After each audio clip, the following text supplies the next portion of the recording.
Welcome to the Active Hobo Podcast. This is our second episode that we're shooting this year, and we've kept the pedigree quite high. We've got what I would describe as the most exciting bike racer in South Africa sitting with us, Dan Lobescher. Dan, thank you for joining us. It's a pleasure to be here. Took us a while to line it up, but here we are. It took you a while to say yes. I think that's a more fair description. I just thought there are a lot of better people you could put before me, but they probably also were being difficult. And modesty is a trait that you are known for. So I'm glad to see we're starting off on that foot. Dan, there are a million things that I want to get to. I've actually got a mind map here that I can keep referencing, which is a first. But I'd like to just get the back story out of the way, if we may. You are like my quintessential, stereotypical elite athlete, which is there's some rowing in the mix, there's some good schooling in the mix, and landed up just happening to be a prolific bike racer. You had a certain cult club you used to ride with. Some people tell me they remember the days they could beat you, Brendan Stevens, which I still don't believe, so there's some facts that need to be cleared up. But if you will just give us quick background, where you're from and how you landed up getting on a bicycle. So I grew up down the road in Newlands, and I went to school at SACS. So I spent from grade 1 to matric at SACS, and I always loved sports. And before I even started junior school, I was obsessed with cricket. I think it was the 2005 World Cup that we had here. Yeah. And I had all the little stickers and cards and everything. I had to have all the hats, the jerseys. I think I went to a preschool event dressed up as, they had that little zebra. And I was dressed up as the zebra for that event because I was so obsessed. And I always wanted to be a professional athlete. And I'm still trying to crack it, but early that's on, kind that of was in there. It was always the goal, but I was never that gifted at sport, at school. So I always would pick a position that no one else wanted to do. So I was a goalkeeper for water polo, goalkeeper for hockey, because everyone wanted to run. Rugby, that's pretty competitive sports at SACS, so I was never in the top teams for that. Did you play in rugby position? So actually, in junior school, I played scrum half, and then I got to high school, and you have to pick rugby or hockey. So I picked hockey and played goalkeeper for the A team, and then got dropped, and then changed and started trying to find another niche, and I ended up being a back just because I could run. By the time I got to matric, there was a guy on my team who got injured, and I fickled my way. I went to the coach and said, I know you're looking for a player for this tour. I promise I'm fit. So I managed to play first team hockey for half a year until he got strong again. And then I didn't want to play seconds again. So I changed to rugby, and I started in the 7th team, and then everyone got injured. But all the injured players were, the tight forwards. Yeah. And I played lock. What? So I was a lock, and I started in the 7th team, and then worked my way up to the 3rd team based on the injuries in the 1st team. Because I kind of worked out that lock was a pretty easy career path at SACS because a lot of the guys were getting injured. So I played 3rd team lock. Super tall. Yeah, I used to be scrummy T lock. I was 15 kilograms heavier than I am now at school. Oh wow! So I was pretty big from rowing. I hope we've got a picture we can put up as B-roll for that. Must be. I think there's a topless one floating around with a shaved head somewhere from matric, but I'd already lost 10 kilograms. We need that. And then I played. My highlight of my rugby career was when we finished playing sevens at the end of matric, and my economics teacher came up to me and said, "We'd love to have you at the first team trials for next year." And he was my matric teacher. He didn't even know I was in his class, but he was watching me on the rugby field and thought that I should play first team because the coaches there are there to coach rugby and not to focus on the academic side. I love how focused they are. Yeah, and that school's got mega old boy vibes. Yeah, and then I did rowing the whole way through school, and that was where I really found my niche as an athlete. Because tell me about rowing. What's the story there? I don't know anything about rowing, but there seems to be a close correlation of people being good at rowing and being good at cycling. So the rowing we do is that backwards rowing. Kick with your legs, swing the body, and then pull your arms. And I started that in grade 8. And you go on a grade 8 camp before you start school, and it was just mind blowing to see. You get there, you get on this rowing machine. I'm sure you've done those concept twos at the gym. And they say, you got to go for 500 meters as hard as you can. And everyone just goes and you just go to blow. Yeah. It's like when you start cycling, you hit the first hill and you don't know how the gears even work. Yeah. And you just go as hard as you can until you basically can't pedal anymore. And every hill is just like a max effort when you start cycling. That's how rowing was.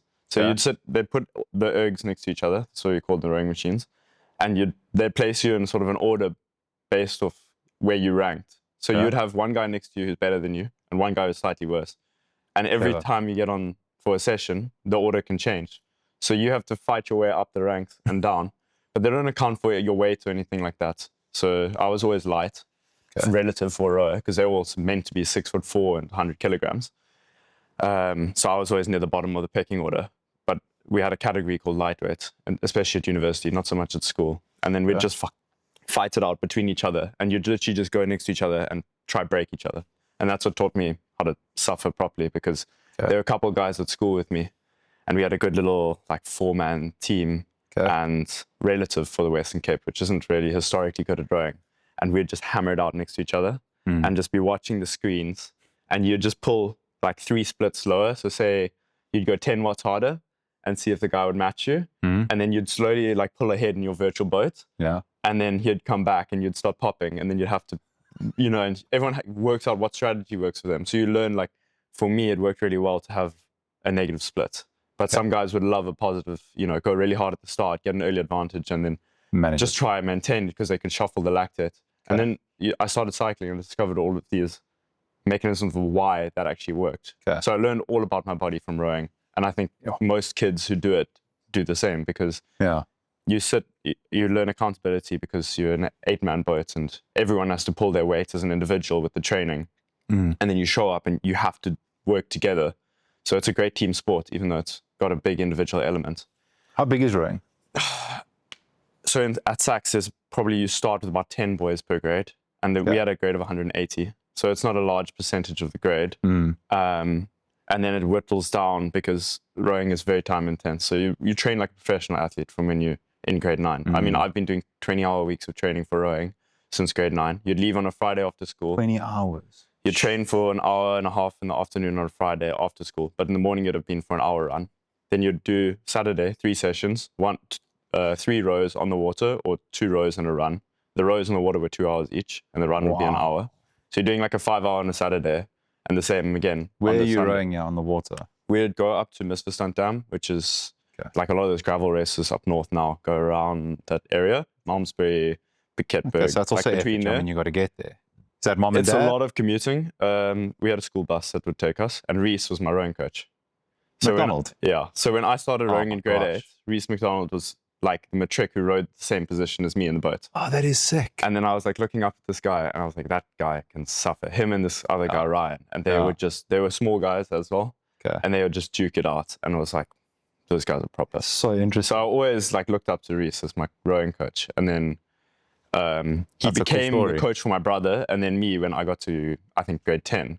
And then, I mean, with the rowing coach, you spend more time with the rowers and the coach than your own family. So you literally become like a little bubble of family. And we spent ages together. We had our fair share of disagreements. Reese and I were always butt heads because we're both quite stubborn and headstrong. What's a typical thing you disagree on? Well, I really wanted to do the scull, which is like an individual event. And it's not I was a captain as well. And it wasn't a very team, like, considerate thing to do to say, I want to go row my scull. And then you have odd numbers of everyone else because there's a 4 and then a pair and then another guy has to scull and then you can scull. So it ended up not really working out. But I had in my head that I needed to qualify to go to Worlds in the scull.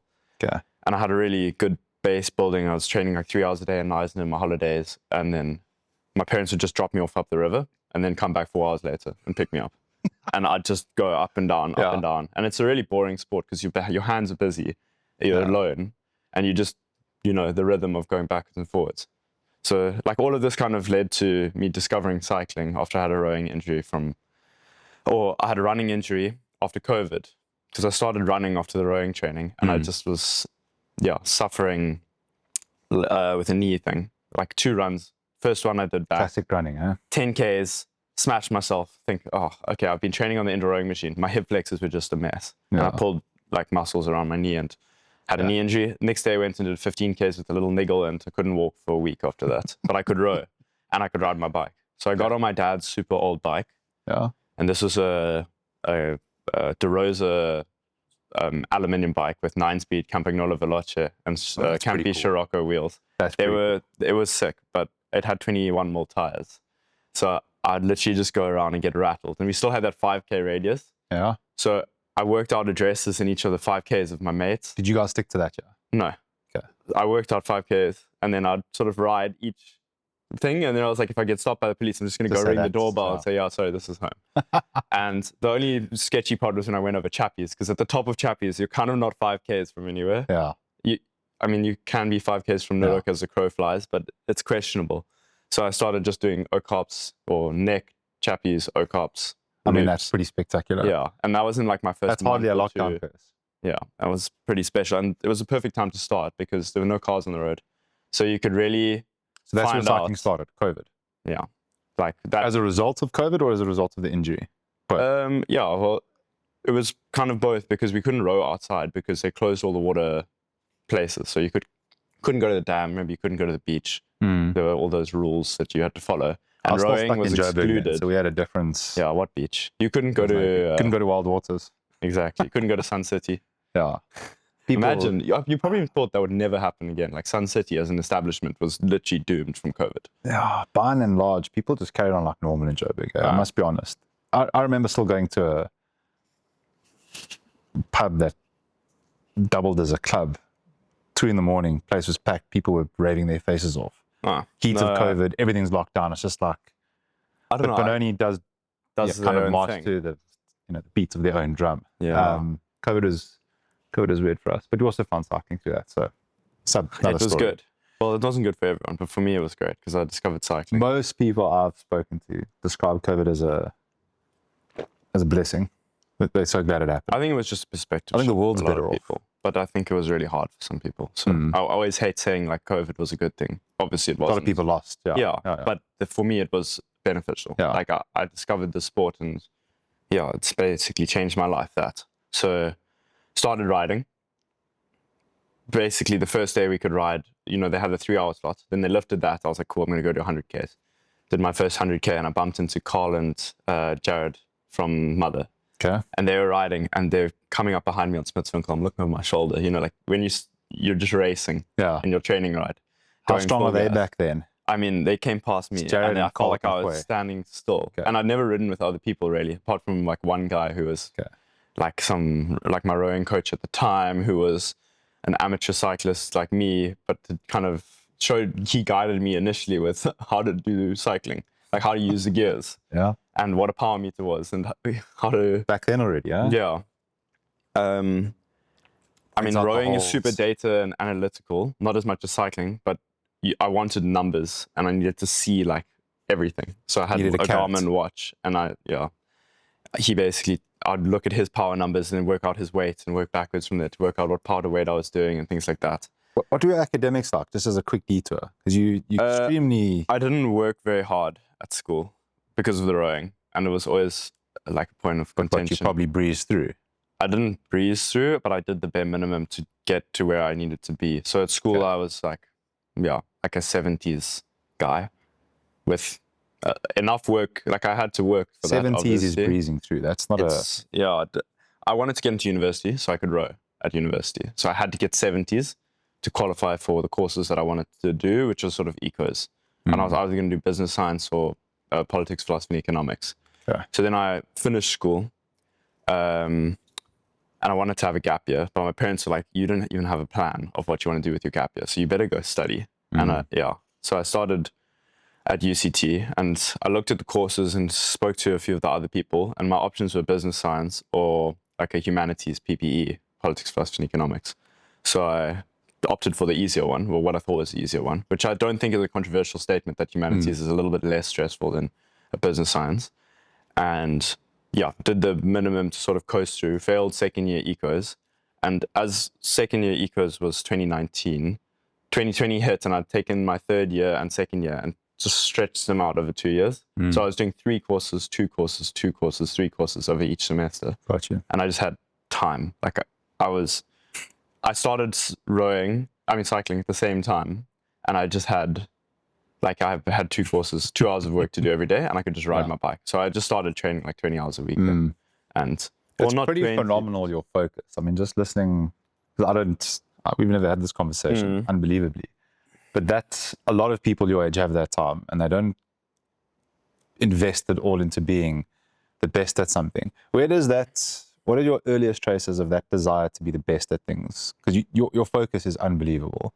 Your It's from desire rowing. to compete. Like from rowing. And before that definitely. rowing? Nah, it was, I cruised around at junior school. I wanted to be unearthed competitive at things, but I wasn't talented enough to be competitive. And then cycling and rowing is one of those sports where you don't actually need that much talent. You just need to work really hard. Yeah. Work rate outperforms raw talent. And I never had that with any like academics, but there would be subjects and teachers who could get the best out of me because I had like a good relationship with them. So history in grade 8, I remember we had this iconic history teacher from SACS history, Mr. Lobescher. And then like I got into his class and I just wanted to do well because this guy was so cool. And then same with music. Like I love music at school. So I had great music teachers and I ended up getting like a really good music mark. It was my top mark for school. And so quite a hard subject because you do practical, you do music history, music theory, and then another sort of like practical element of sight reading and stuff. And I did really well at that at school, relatively. But the whole class of music is passionate individuals. So I was probably bottom of the class. Very telling. But you had bottom of the class was still high 80s. So yeah, that sax music So is can you play an insane. instrument? I played the French horn, like averagely. But again, I found my niche because no one else played the French horn. So I played the trumpet and I couldn't get into the band. And then I got to high school and I changed to French horn. There was one other guy in the whole school who was in grade 11. Next year, grade 10, I was like, cool, first horn. Yeah. No one else plays it. Cape Philharmonic Youth Orchestra, like, we need horns, please. Come play for us. So I didn't have time because of rowing, but there were like really good opportunities by playing a horn. Like you could almost, Emil actually also plays the French horn. I was going to say, you know, Emil, we found this that out story on blew our my first mind. ride. Blew my mind. It's like, where's Emil? He's in China. What the fuck is he doing in China? He's playing the French horn. What is a French horn? There's opportunities where if you're a trumpet player, you have to be, okay, overseas there's a lot more proficient French horn players because it's a lot more competitive there. But yeah, I mean, Emil's really talented at it. There's a lot of value when you suffer from imposter syndrome, I think was what you said a while back when I was like, please come on, which I think the only person who suffers from that more than you is me. But like little things like that, you don't know who's watching this, who's like wants to be competitive at stuff. And it's like, if you just switch on, you look for opportunity. Things people don't love doing and you go and you focus on that. And that's good business advice. That's life advice. That's so valuable. I think it's applicable to anything, but I'm finding it hard now to work out what else that can apply to. So like the next step for me in cycling is like, I need to get someone to pay for me to ride bikes, but that's challenging. Like I know I train hard enough, but I'm not that talented and I don't have the downhill skills to race mountain bike competitively, which is quite a big barrier to entry for a lot of the teams. It's like 1 or 2 road teams and then gravel, but I'm also not that talented at gravel. Like I've lost so many races on downhills. It's actually... I suppose it's a good time to get into your cycling things. I really do.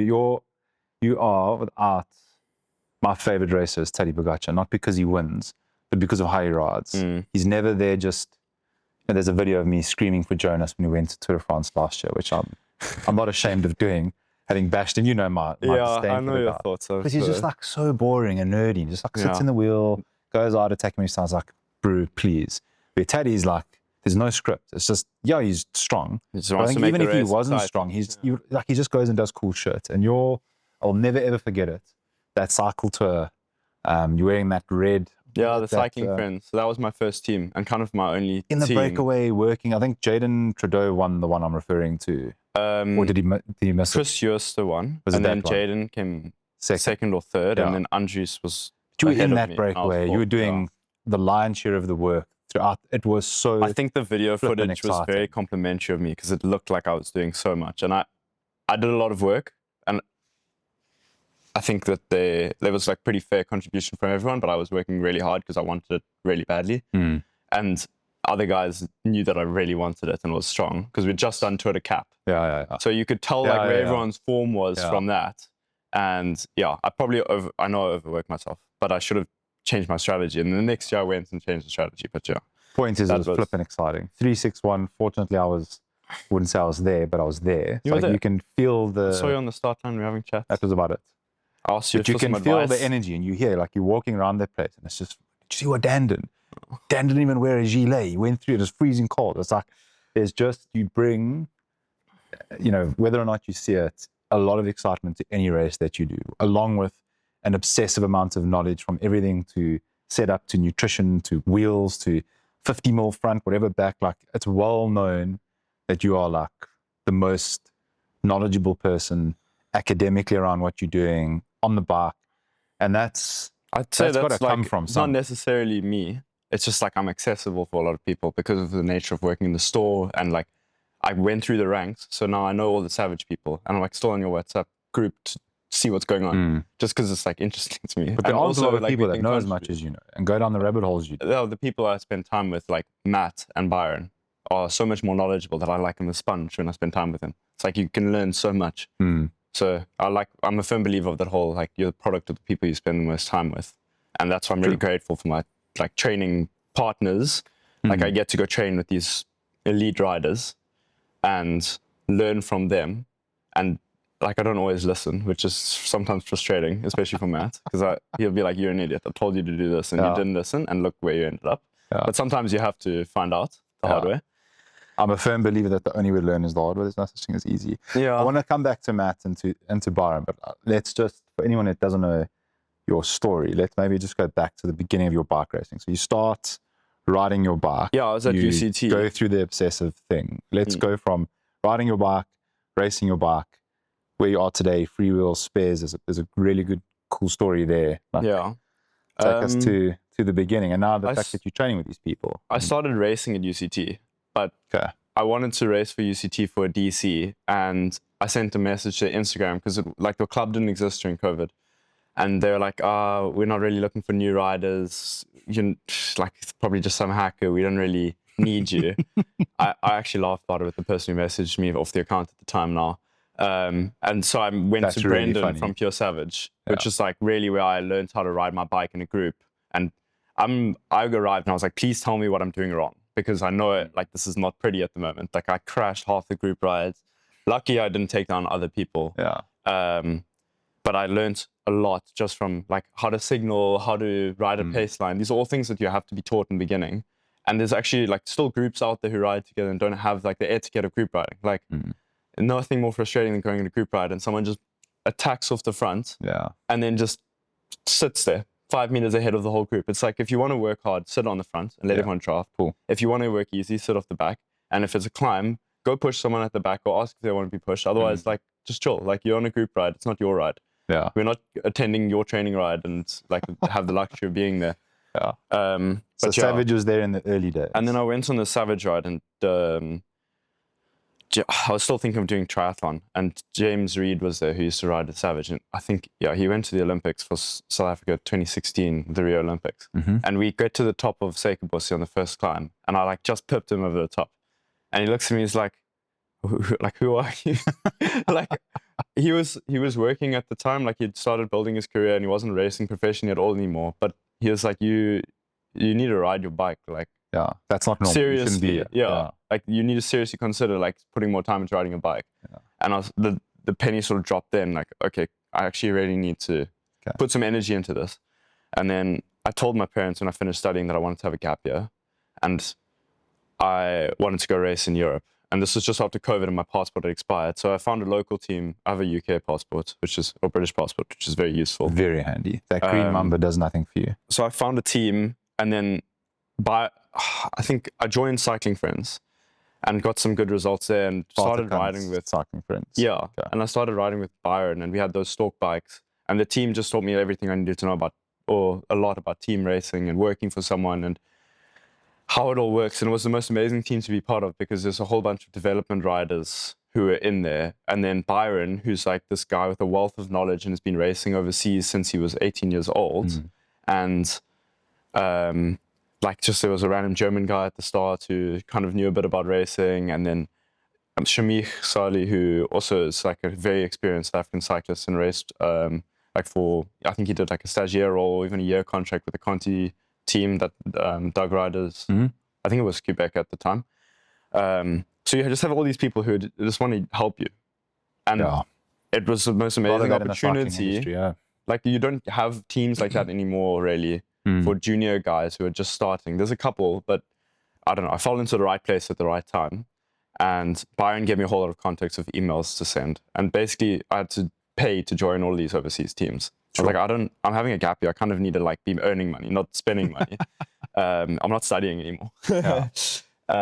So yeah, I never got across, and then I eventually made it to UK and went and rode 2 kermesses. But I developed myself in the local scene. It was the same year Byron did well in cycle tour. I won a Bull 100 miler, which was for me like a breakout race because Byron was there, Matt was there, like all these guys who I look up to, Jaco Venter, basically the whole competitive local scene. And I broke away with 60 Ks to go, I think, after Halshoogte, or 45, and I soloed all the way to the finish. And I was like, I felt like a beast. I was like, it was probably still one of the wins I'm the most proud of because of the people that were there. It helps when you're mates with Matt and Byron. Yeah. So they just kind of sat up and then no one wanted to chase because Matt and Byron are on your wheel. Yeah. But anyway, I don't need to make excuses for why I won. It was a cool race. Hard enough to win a bike race. You don't need to justify anything. So that was, and at that point I'd already, like, I was a geek about Aero and everything. I'd built up my Venge and put this bike here. This exact black one, tape over it because we were sponsored by Stork. But I started like an old rim brake bike and I really wanted to try disc brakes and have Aero. And yeah, this basically in the setup it's in now, 11-speed Jura Ace, like same wheels. I'd stitched together my my jersey and bibs into a skin suit at a local tailor. Like for 500 rand, I took it and I was like, make a skin suit out of this. Love it. He didn't even know, or like he'd probably never seen cycling kit. I said, cut off the straps, make the jersey into the So that's not the famous red striped one that you wore so often. Not that one. That one. You still have your handmade I have ones. that one was actually a Freewheel one that I had before I worked at Freewheel, that I bought on Bike Up and was like a skin suit. That's my like iconic Dan race outfit. I've seen you do some pretty ridiculous shit in that. That was the first like skin suit I had. Proper. Really. Yeah. You still have the hand tailored one? I think it went in the bin because it started literally like ripping apart at the seams after 3 races. And yeah, that's. I would love to see that. Do you have any pictures of it by any chance? No, I don't think so. There might be 1 or 2 race pictures in it. But yeah, then I went on, what happened next? I went to the UK, tried 2 Belgian kermesses with some guys there. One of them is a kermesse for anyone that doesn't know what that is. It's basically a circuit race. So you do like a 5K lap or a 10K lap and you do 3 hours of racing. So it'll be like 120 Ks. And I got dropped on the second lap. And the first those one happen every week all over the show. You look at this calendar in Belgium and there's one almost every day during the week and the weekend. And there's bets on certain laps for certain people. So being an international, and that's how a lot of guys make money. Yeah, you there's good money, well not good money, like you can pay for the trip. The guys I went with were a guy called Elliot from the UK who was racing for this team in the UK and a guy called Harry McFarlane. And if you follow like the influencer Instagram scene, he was on Elves for a bit. I've done it. So I met Harry. I like literally showed up in a car park because Ben Fish organized it. Yeah. And at the train station, and we got on. The 3 of us went to Belgium for a weekend, and it was I mean, I had slept on the couch the night before, and then I woke up at 4 a.m. and we raced 3 o'clock that afternoon, and I just was terrible. And I mean, now looking back, I know exactly why because. I'd had 0 sleep quality and was in a completely foreign environment and I hadn't really even eaten properly for the race. But I found out, I remembered mixing like table sugar before the race so that I could at least have some fuel in my bottles. Yeah. Because I didn't have anything there in the UK. Yeah. And I went and I think I bought like Science and Sport Beta Fuel gels or something like that because they sell them in the shops there. Like you can go to a Tesco's and buy gels. And I just got shelled. I was useless. And the other guys, I think Elliot came 3rd and Harry came 7th. And then the next day, Harry came 2nd or something like that. The guy who won the first one also won the second one. Some Belgian guy. Now they're just there the next day. Like, you go and do 200K. People can't even imagine that. But I mean, I was dropped on lap 2 on the first one. Like, and that racing is really different. I mean, Byron spoke about it quite a bit. I had one local race. Their racing is, you can't compare it to. Yeah, I had 1 local races and I went there and I was absolutely terrible. And I have respect for like, there's a lot of young guys who go across there and try racing. I'm like, it'll make or break you because you go and you realize that here you can get away with just having power, but there you're getting dropped by 40-year-old guys who are just doing it for fun on a random Saturday. Like, our Savage ride, people say it's like a hard group ride, which it is, but it's hard in a very different way. Where there you'll go and some 40-year-old guy with a 4 watt per kilogram threshold is dropping you in the race because they just know how to sit the wheel, where to brake, where to position. So you can learn a lot really quickly. Totally different skill to do those races. I think you can learn so much, but yeah, I needed to go there for 2 months and I got 2 days. Yeah. It's a bit ridiculous to think that anything other than what happened would have happened. And what did that do for you mentality-wise? I came back here and I was like, I need to make every race as hard as possible because if I want to be good overseas... It was a driver, not a... Yeah, no, it was very motivating and humbling. So I came back and went to a race called Timber City from Oto, and you go towards Kango Caves and back, and I just attacked from the gun. And I was solo off the front for like... Is that a big reason why you're so aggressive when you race? I was already before that, but I realized afterwards that if you want to be good, then you got to learn how to just suffer like at a whole nother level. Yeah. Which you seem to have been perfecting since you started rowing. Yeah. So I realized like that's a strategy I want to lean into. Like that's my strength. Like put me on a 1 minute with anyone vaguely talented at cycling, I'll probably get dropped. I think I'll probably have in the top 50 riders in South Africa, probably not competitive on 1 minute efforts, 2 minute efforts. Really? Like give me a 3 hour TT and my efficiency under threshold is really good. So I just leaned into that. I was coaching myself at the time and I was just like, I'm going to get as strong as possible for endurance stuff. And that was 160K road races at the time. And then I discovered the Cedar race and went and of pure luck, I was telling Candace earlier, I raced it on 38C road gravel tires at nuts. 40 PSI in the Cedarburg. I mean, it like blows my mind to wonder how I survived that because I went there with Jen 2 weeks ago and we were riding 50s and I was like, I need a mountain bike. This is intolerable. Yeah. So, yeah. And then Benki was racing and like these all guys you look up to and I still have like, so much respect and I'd love to get him on, because he is on another level. No, he's insane. Like super. Maybe just again for anyone who isn't as I get why the tire pressure and that tire width would be so awful. Maybe just again for anyone that is just getting into gravel, that's thinking of going to the Cedar, why was that such a horrendous setup? You could probably get away with 38C tires for the rest of the C because there's a lot of tar, but in the Cedarburg there's not a lot of tar. Okay, that race is a bit more than usual because you're doing 245K. So now obviously it's not anymore. Now it's got 20Ks of tar. Yeah. But the wider the tire volume is, the lower you can run your air pressure. And the lower the air pressure is, the more the tire can actually like flex and deform to absorb the bumps. So instead of your momentum going up and down, like when you're riding along Scarborough and you're trying to put out 300 watts in a pace line and you just feel like you're getting rattled like this. Yeah. The wider the tire is, the more you just glide forward.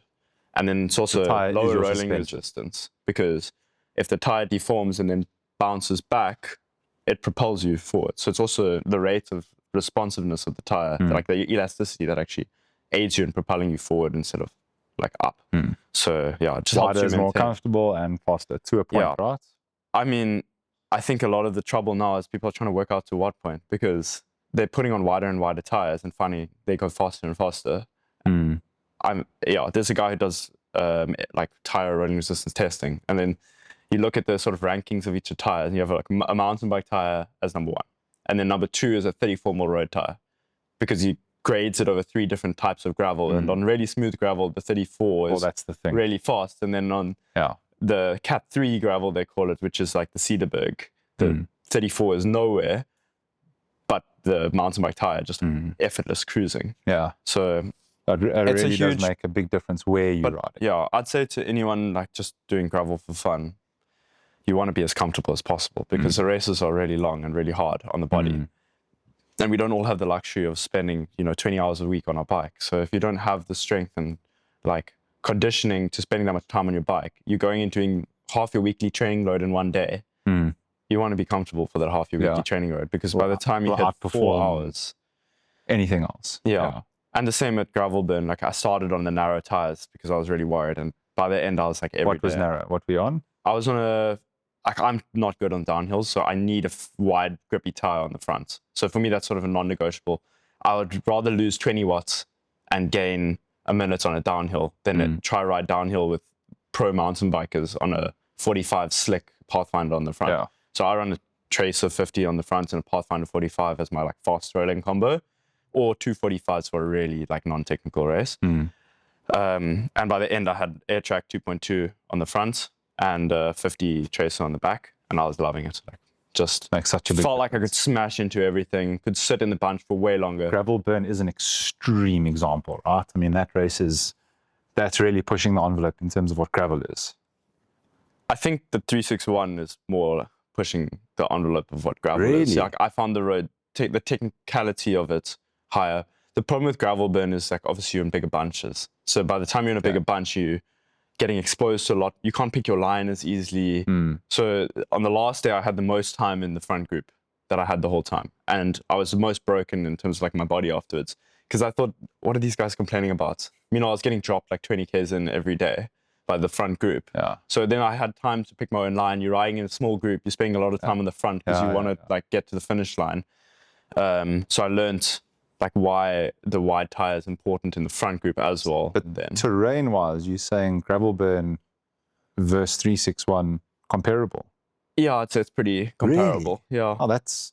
Obviously, I haven't been to or seen gravel burn, but from, the anecdotal feedback is it was so rough. But 361 on a gravel race. I don't think that's a mountain bike race. Yeah, but there's parts that are really like going down after this first water point when you're leaving through the little farms and you're riding over just like little bouldered rocks and through fields where they plowed them. They just have those stones. There's parts of it that are really slow. And then when you go into the night, you can't pick your line very well. So when you're riding through after the checkpoint 2 to the bottom of Royberg, you're like doing that valley descent. So emotional. Getting PTSD here. I can see it in your eyes. Yeah, I'm getting probably positive my favorite. Flashbacks. Definitely my favorite. There's I would maybe consider 50 front, 45 back, but I'm like 45 front and back were perfect. No, I'm considering a mountain bike for next year. Like my mind is, you know how it goes for me, I think. So for anyone who doesn't know, Dan won 361 last year and sets the all-time course record.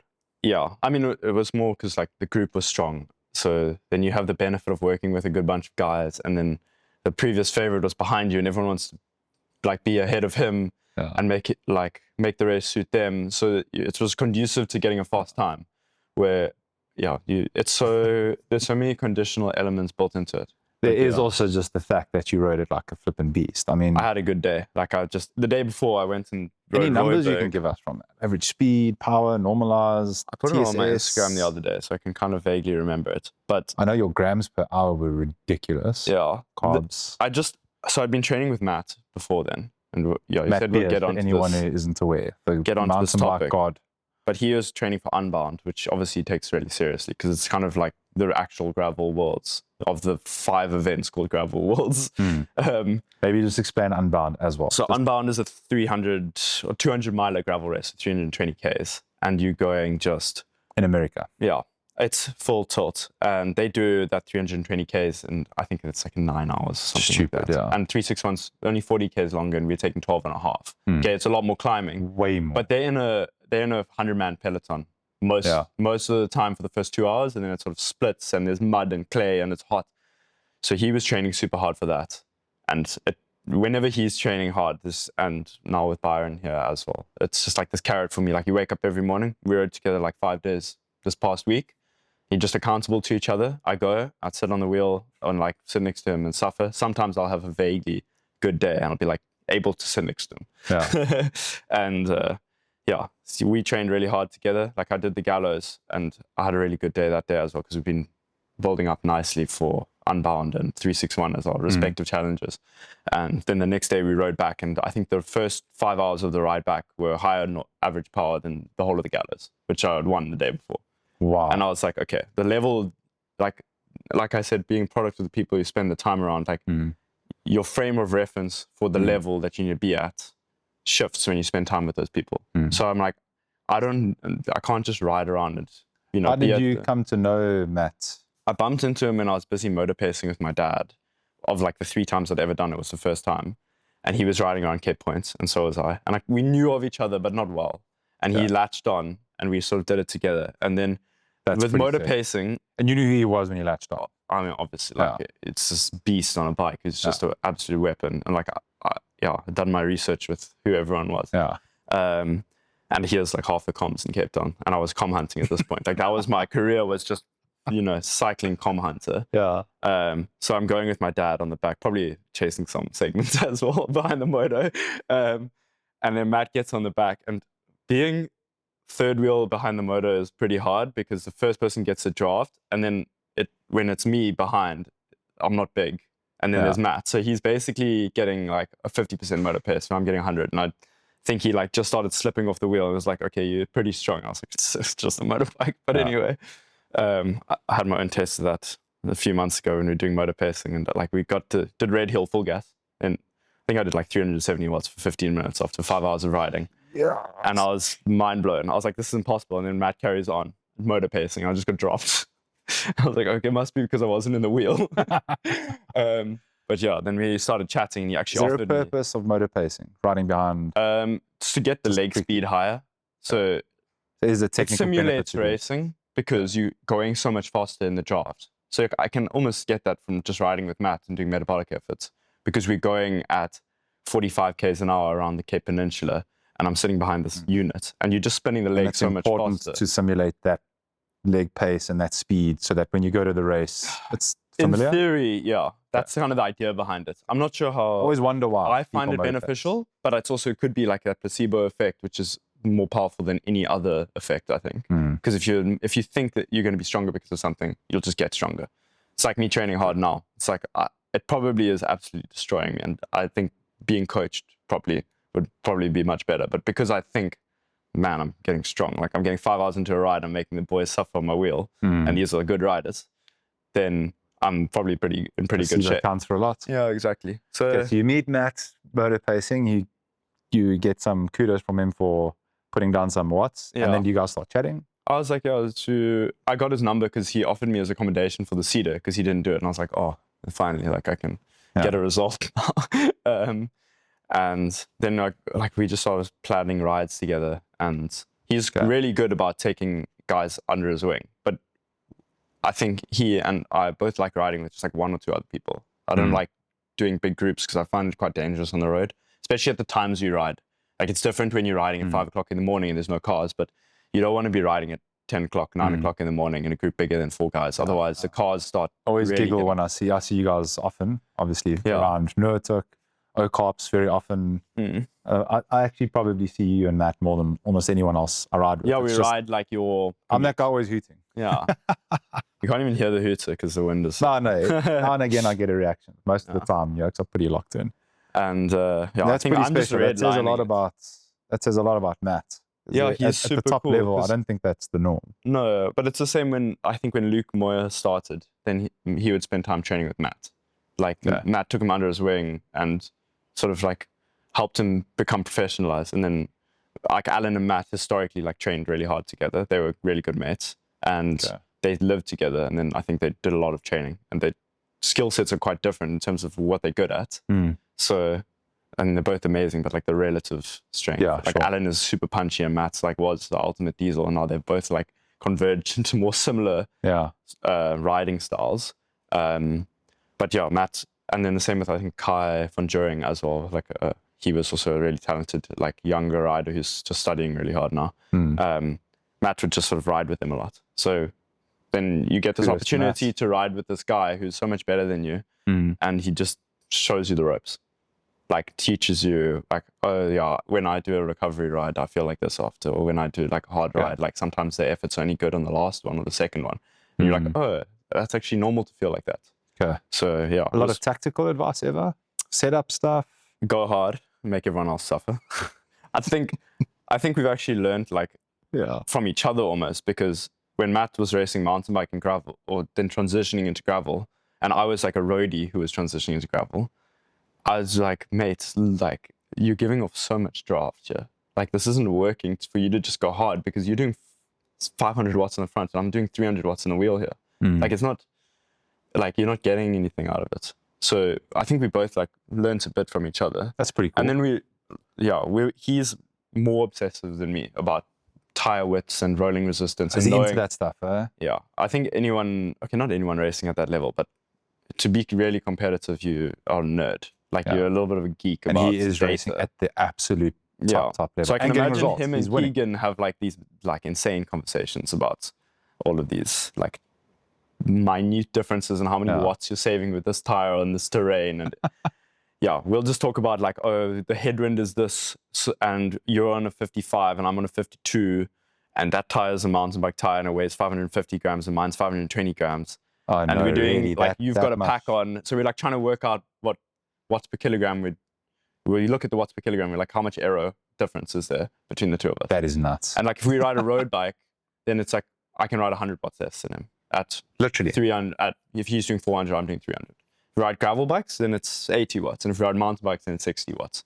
Because and you're taking into account weight and all that kind of stuff. It's watts per kg. It changes on all the terrain, but and then all the different tires, like we have like these spreadsheets running in our minds all the time, and then talk about that. It's probably the main topic. And that's pretty sick.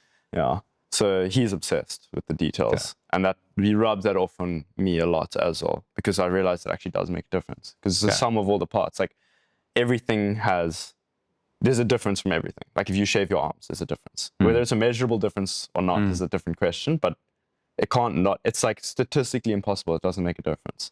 So then it's about trying to like find the most meaningful ones and maximize those, and then working out what's worth the effort and what isn't for the meaningless ones. And that just never ends. It's just like a constant puzzle.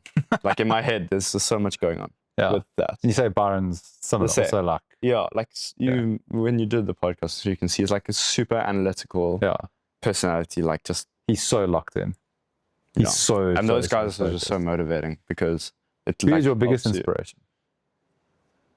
I don't have one. It's like, I find, to be honest, these guys are all paid to do it. So it's like your job. So for me, I'm not paid to do it. Like it helps with work, I guess, kind of. I could easily work what I do now and not ride. Like most of the other guys in the store, they don't have the time, like the luxury. I've been like gifted by my boss to actually ride my bike with work time.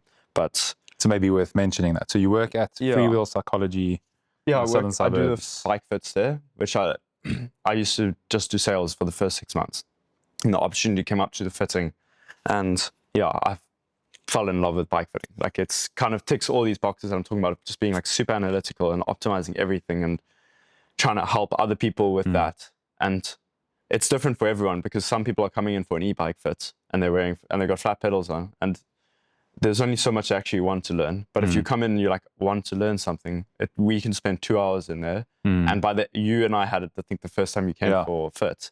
By the end of that 2 hours, I'm like, oh, we've done the fit, but there's a million things I still want to talk about and tinker with. Yeah. So I've learned how to control that a lot more and get more efficient. I gained tons of value from that. I think one of the most practical things I got leaving there were those inserts for the shoes, which I never had before. Yeah, the arch. And I don't know, I can just buy those and put them in my other shoes.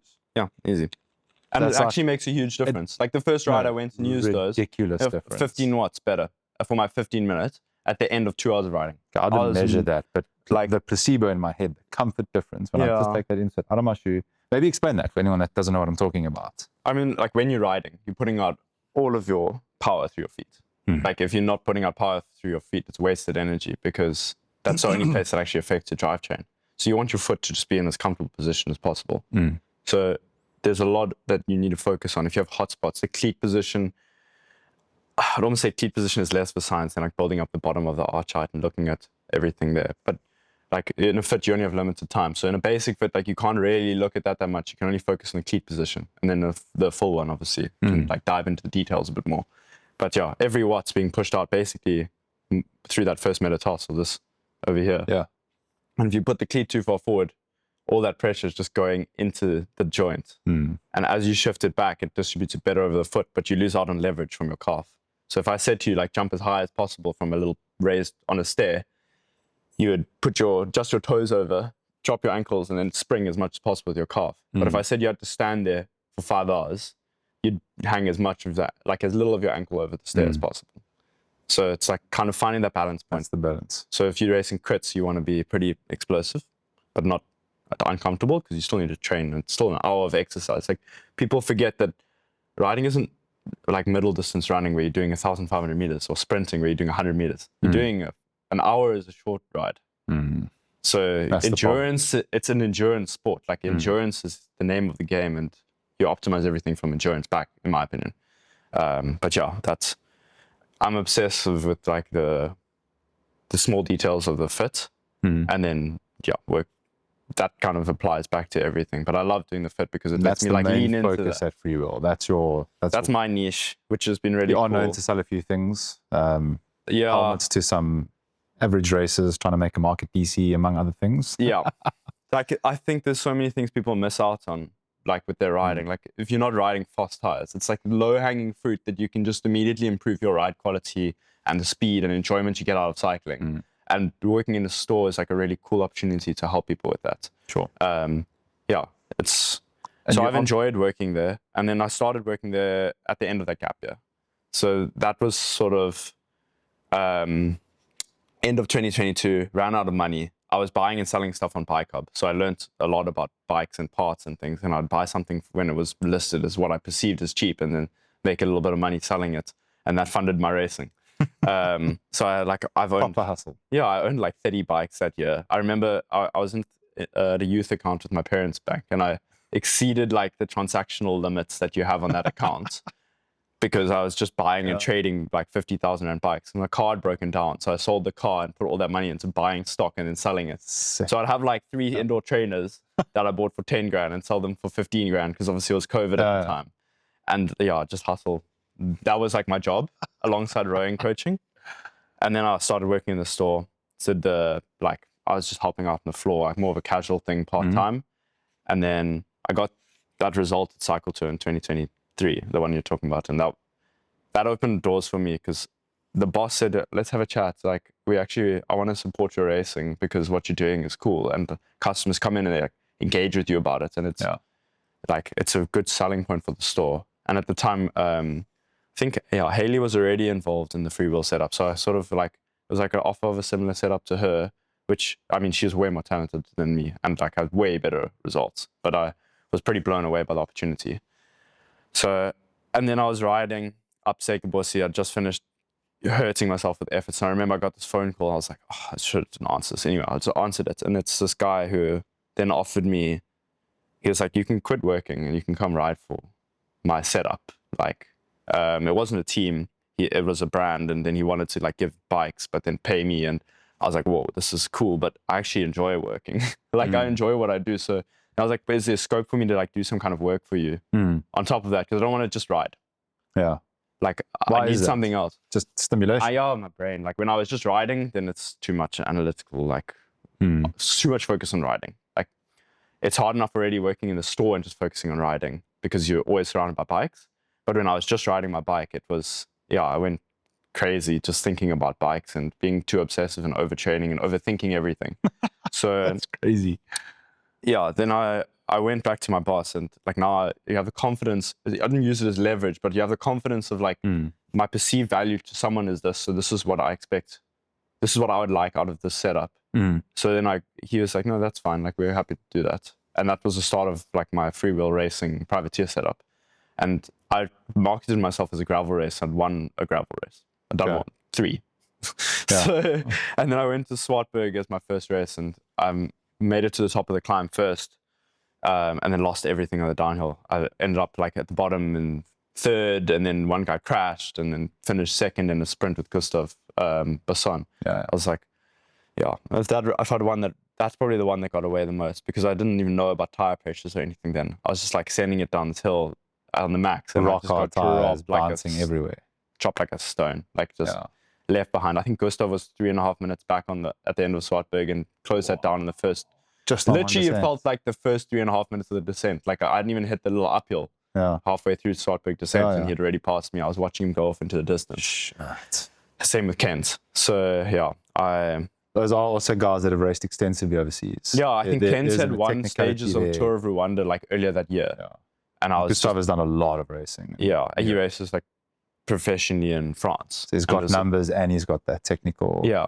So nuts. These are all guys who like I'm looking up to when I'm starting cycling, and you're racing with them and you drop them and you're like mind blown because how? Like they are so good. And I'm just like in a lucky position where I got the opportunity to ride with them, and then suddenly you're able to compete with them. And it's like, it was pretty mind blowing. And then Freewheel affords you time. Time is, I think, that's the big Yeah, give? so I work from 12 to 6, and I do fits in the afternoon. And is there any equipment support? Racing I crews, have that kind of stuff? I have my gravel bike from the store, which is like, I'm in love with that bike. I've had it forever. I call it Theseus's bike because we're like, over time there was a UDH frame that got launched, so then I got a frame upgrade, and then the only original parts are the 2 wheels.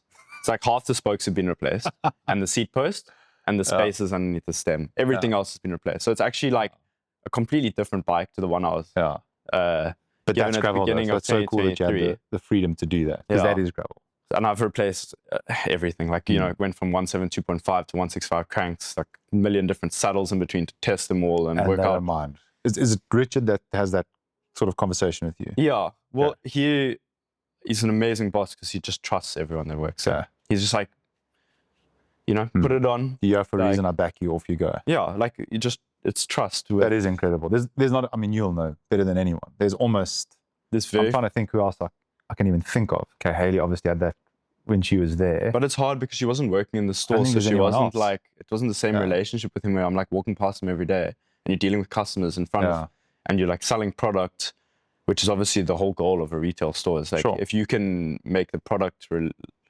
represented well and have a good knowledge, then you can just sell it to a client so much easier because you actually believe in it. So I learned so much about gravel, and we didn't even have cruxes at the time. So I think he got 3 frame 52, 54, 56, 58. And those were from the Netherlands, like air freighted in, because we wanted to sell gravel bikes. We didn't end up selling that many in the beginning because we didn't have any stock of cruxes. We only had Diverge at the time. The South African market didn't bring the crux. And now if you go look at gravel races, I mean, the crux is probably 100%. One of the most popular bikes there. It's that tire clearance, man, and it's so light. Yeah, so it was cool because I got this frame that was just amazing. And they haven't had to change it in the last 5 years or something. It's so important in platforms like these and for people in general, where there's someone like Richard that has a retail store that can do the usual thing and just focus on retail. He could have seen, like anyone could have seen your talent and be like, oh, that's cool, you can train, but I want you at 8. And you know what I'm saying? Yeah. So where someone like him goes and backs a horse, you one of them. You know, he did go make a huge effort with Haley, and I'm sure there's been other people that I don't even know about. Like, you got to just stop. Yeah, he's a generous It's important for people to know that there's a guy out there that has a retail store that is selling bikes, that does need to make ends meet, of course, but he's still out there backing talents. Yeah, and like helping finds you a go. horse, and that's, So kudos to him for doing that. Yeah, I think there's a couple out there, but it's so hard. I mean, it's so hard to quantify. Like, I have still that like imposter syndrome thing. I'm like,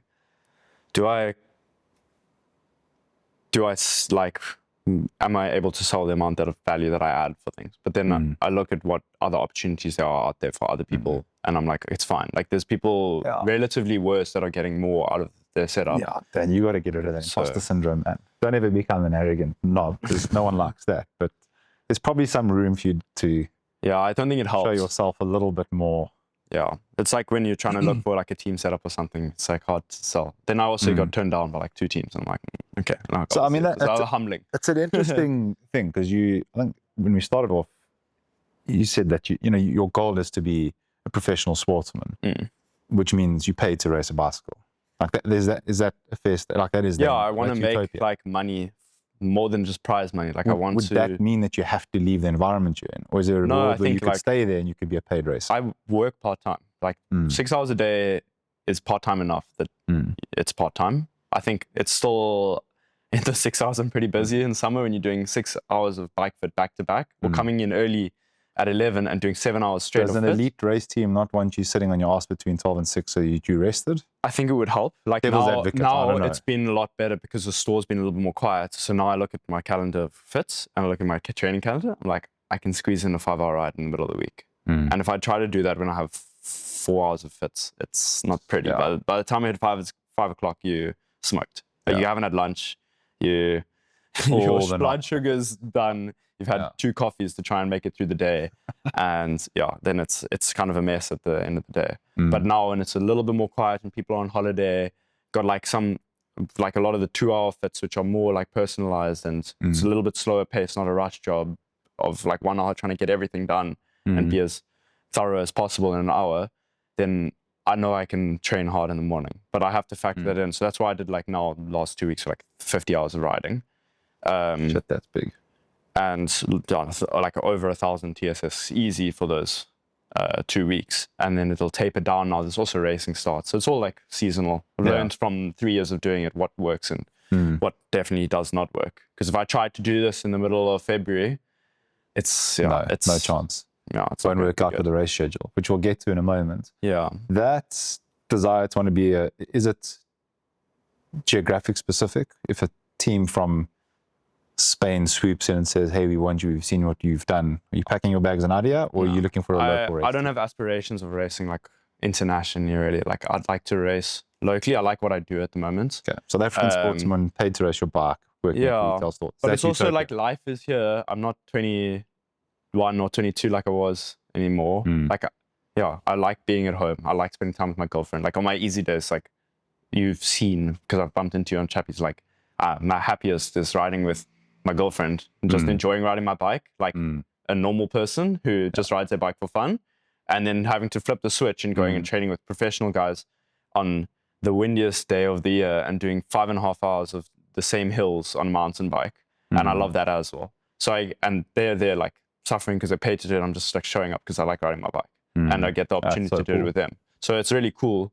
And it's also, I think, makes life a lot easier because I'm not paid to do it.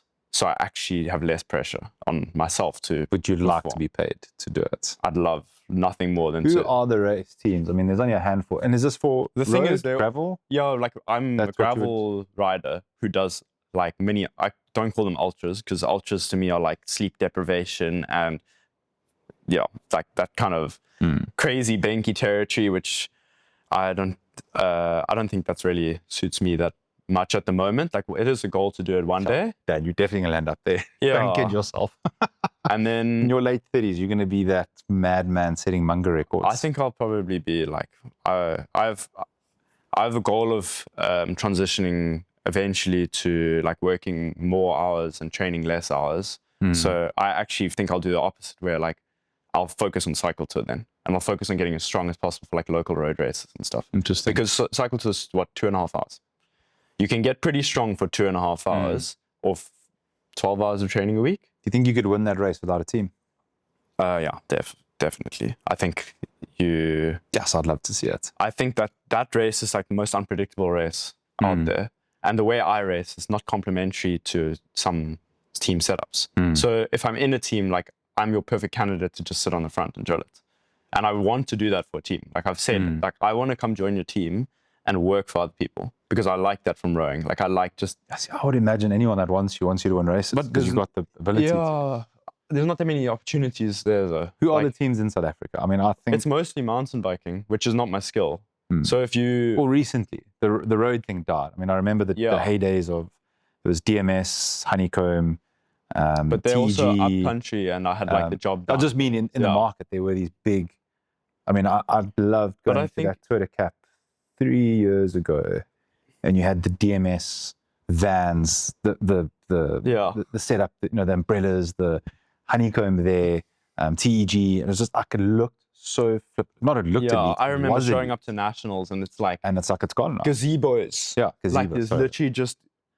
Team sponsor gazebo, different sponsor gazebo, and so like sick. Team cars. You've got team cars behind you. That was like the first race I did was the nationals in 2021, I think, or 2022.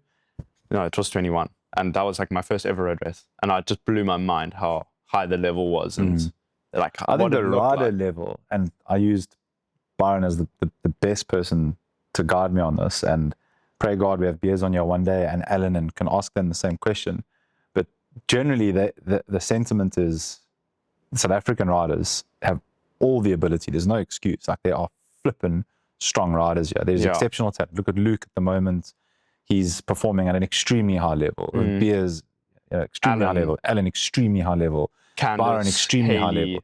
Byron, like if you look at the numbers. For the number of people who actually ride bikes here, it's really, really, really, really hard. So I think there's not a level issue. I think I've said this 1,000 times. Opportunity issue.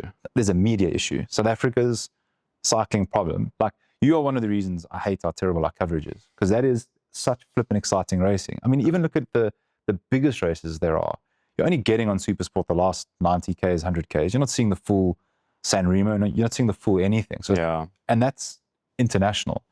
I think cycling South Africa and the world, quite frankly, the biggest problem is a media problem. There's not, and for anyone who's watched all these episodes, they're going to be rolling their eyes like, here he goes again about the media thing. But the F1 is a great example. Liberty Media took over F1, which is renowned for being the most boring sport in the world to watch. It's either Schumacher leading every lap of the race. After him, it's Lewis Hamilton. After them, it's Max Verstappen. And they came in with a media solve. You know, they create the Drive to Survive, one of probably the most successful Netflix docu series ever. The media, go look on YouTube. If you're in any form of Formula One, there's expert analysis, there's technical analysis, there's the rumor mill, there's all these different platforms. And what media are they using as B-roll? They're using media that's released by Liberty. That's how they make their money. And now all of a sudden, F1 is valued at the highest it's ever been. If you're in an F1 team, on average, it's worth $1 billion. That wasn't the case a couple of years ago. So when you look back, it's, you know, the purists are all about like you as a racer and the 50 other people that would consider themselves at your level. That is 50 people. Cycling, go look at Cycle Tour. There's 30,000 there. The 30,000 people don't give a shit about winning an A-batch race. But they want to be entertained. They want to see media. They want to see footage. They want to see cuts to the part where you break away. Like, you figure that out. You'll get brands back in. You'll get road going again. You'll get gravel bigger. Making the media opportunity bigger is, I think, the leading step. And then look like, imagine you put up a poster or make an advert for DSTV that gets played, you know, between every single ad break. How many people are actually like, what's your conversion rate on that? Where if you have your like sponsorship logos on someone's kit, you're front of mind, they get on the podium at the end of every race. Like, it's just, your brand presence is going to be so much better in the specific market that you're looking for, like cyclists. You want niche, 100%. But instead you get like these big brands and you know, there's a 200,000 Rand marketing budget for a 90-second commercial that's going to get aired on YouTube and people are just going to skip it the whole time. Ridiculous. It's like, but the media opportunity for cycling events isn't there. But I was blown away, like after 361, the number, like the engagement numbers were just huge. Like also with my Instagram, it's like you know, millions of unique views on a 3,000 follower page.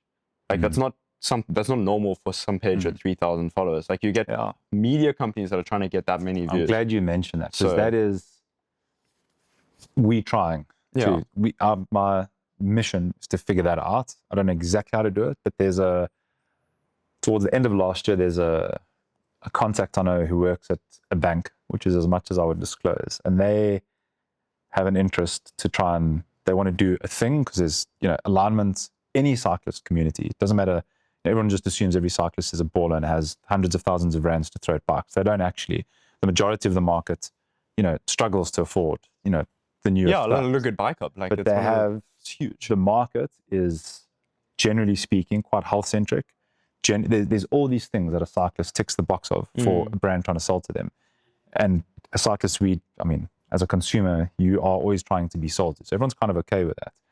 So they see that opportunity holistically. Whether people can afford them or can relate to them as a banking offering or not is neither here nor there, because then there's aspirational value.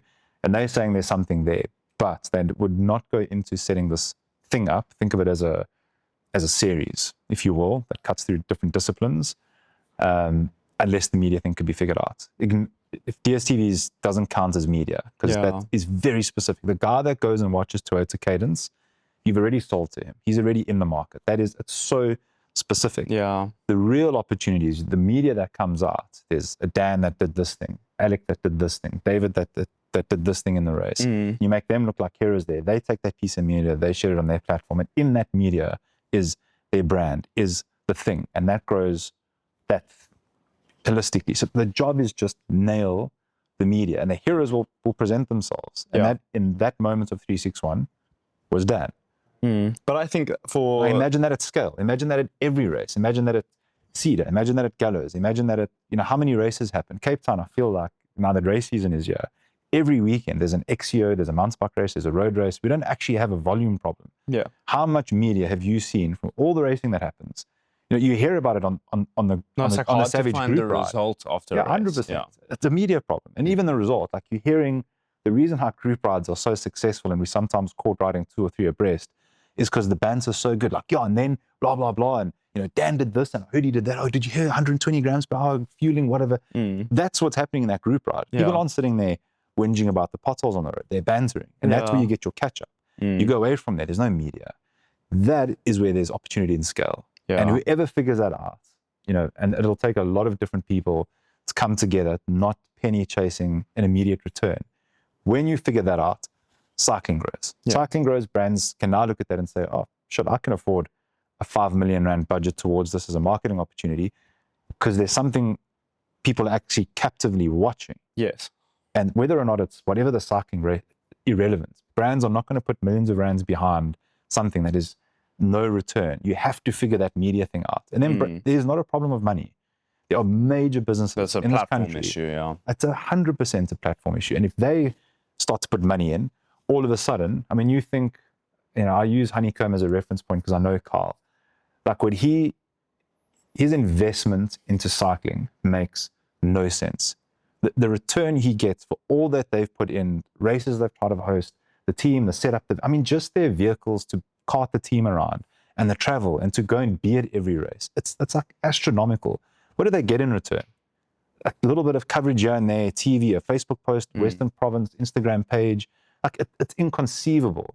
They're involved, like many others, ASAP, RDX, you know, DMS at the time that they were involved. Passion, purely passion. Yeah. But imagine you could give businesses a marketing return. How much many more millions you would have liked. That means teams would professionalize. Yeah, I think it's so hard. It would just go deeper and deeper and deeper. So I look really optimistically, really bullishly at what could be possible. And then all of a sudden, you don't need Dan Lobescher going overseas to go race. Yeah. You could earn a really good competitive sportsman's salary in this country, and there's longevity there. Like, I'm so bullish about it. Yeah. So that's part and of I think that's still gonna come.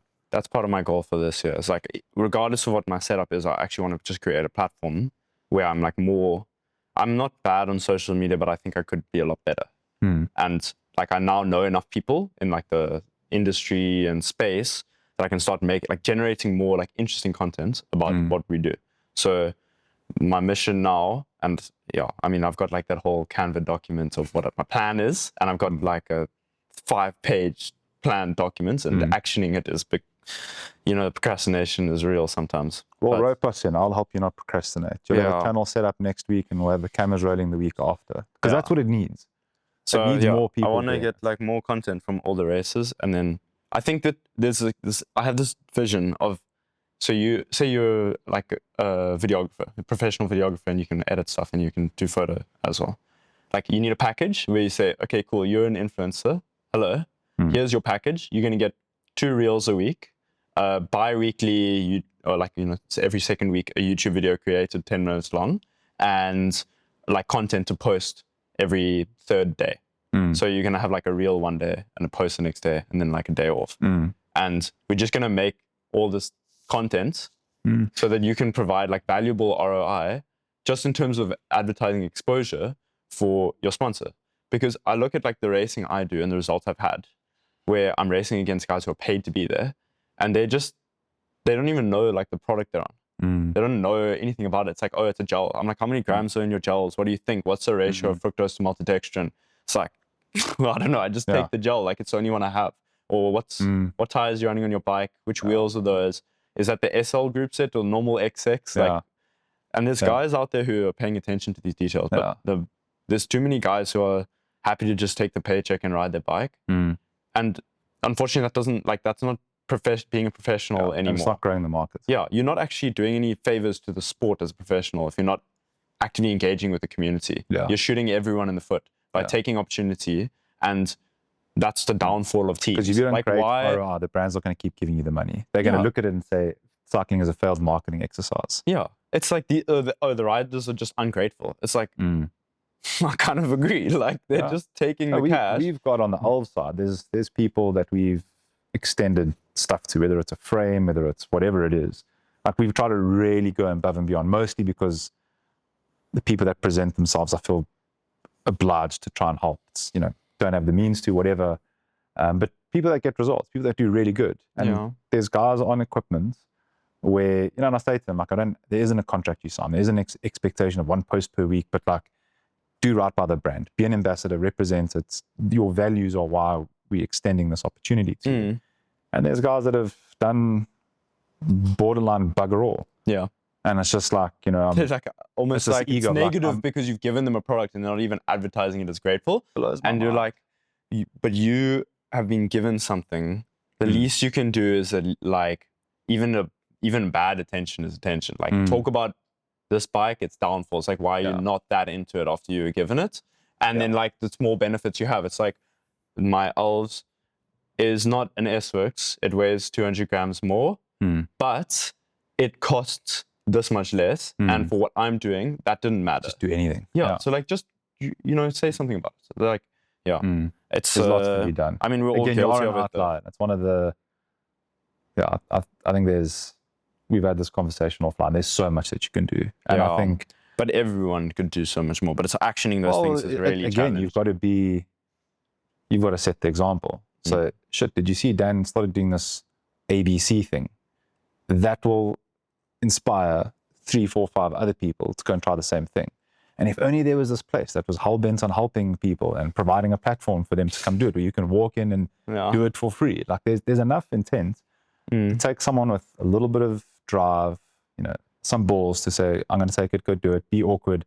It's as awkward for me to sit behind, you know, in front of this camera and like do these interviews. I don't consider myself this like interviewing prodigy, but I loathe lack of action. I hate sitting dreaming. Like, please, there's nothing that irritates me more than people with like long aspirational ideas. Like it actually irritates me. It's like, let's not ideate. Ideas, man. Let's do. Like, cool, that's a great idea. What are you doing next Monday? Let's do the thing. Because the only way that you can make any progress is by doing, failing, which is a guarantee, mistakes, guarantee. Everyone will have that same barrier. That is the opportunity, is that there is that barrier. So just leap over the wall, be vulnerable and insecure, and just fucking do it. Yeah. And down the line, things will come from that. No, that's true. So I need to be more of an action man. Then the biggest challenge like I found now is finding time. And that's also why I want this like professionalist setup, because then I can maybe change the way my life is structured a little bit, because I want to study as well. What do you want to study? So I'm enrolled to write the CFA level 1 in August, and I planned on doing it last August, and then 361 happened and the training block before that, and then you like have like life gets in the way. And it's like the same story we're telling now, where it's like you have an idea of the thing and the idea is great. It's almost better than the thing itself. And you start doing the thing and it's like really not as easy as you thought. Yeah. So I started and that's everything. Yeah, I didn't find I had the time to do what I intended to, and I wouldn't have passed when I was planning on writing. So I was like, no, let me postpone and do August next year. Properly, And now I'm like, I'll start in, like start building up studying, done like a little bit. And then, there's always an excuse. Like you're like 25-hour week riding for an average of literally a day of my week is riding my bike, like 25 hours of the week. Yeah, that's nuts. That's a huge volume. Yeah. And then go work for 6 hours after riding 3 hours on average, 3.5 on average every morning. Have a weekend, like spend time with family. My parents are moving to Greyton, which is exciting, but it's also been like complicated with moving and things like that. And you're like, where was it going to fit in an hour a day again? And then like, there's that girlfriend that you really like spending time with as well. Yeah, exactly. You also got to invest. And her family, like we got a super nice relationship with her parents being here now, and her brother and his girlfriend, like tight-knit bond that's really cool. So as time goes on, you'll see it's like if you had to animate it, it's this like pie chart that constantly changes. If I just think in the time Kans and I have been together, 6 years, 6 or 7 years, whatever it is, how heavily that pie chart is weighted in work obsession, cycling obsession, caring. Now it's heavily weighted. A year ago, 2 years ago, I'd be visibly annoyed not being able to train or like do the riding that I wanted to do, because you become like obsessed. It actually gets a bit toxic. Where now, like this morning, we woke up and Gabriella's being super cute lying in bed, and I was like, I couldn't give a damn about anything else in the world other than just being right there, right in that moment for that thing. Yeah, being super sometimes present. That's like riding with my wife for 3 hours mattered more than doing intervals for 3 hours, and this perceived idea of me getting better at something. And as you go, that changes. And being aware of that and knowing what you actually want, what makes your heart happy and pump good endorphins that make you a happier person. That's what really matters. Yeah, that's balance. And for I those found moments in really time- nicely at the moment with like the setup I have at work and the time I'm spending on my bike at the moment, and then like intensity with Matt and Byron and easy It's a like perfect storm. with Jen. It's just been like your cup is full, as they Life say. is good. Yeah, but it's like you also not sustainable. Like you need to extend yourself and go into the discomfort zone in order to be challenged and be fulfilled. Yeah. And that like was, I think we did this trip in the Cedarburg like 2 weekends ago, and it was so like first year it was so cheap.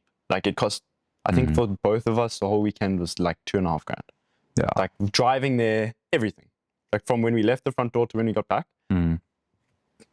Okay, the bikes are expensive, Yeah. but ignore apart that. from that, like the actual money spent on leaving the door to getting back, if you have a gravel bike and 2 bottles Yeah. and some like we had a weekend right, Yeah. just the same.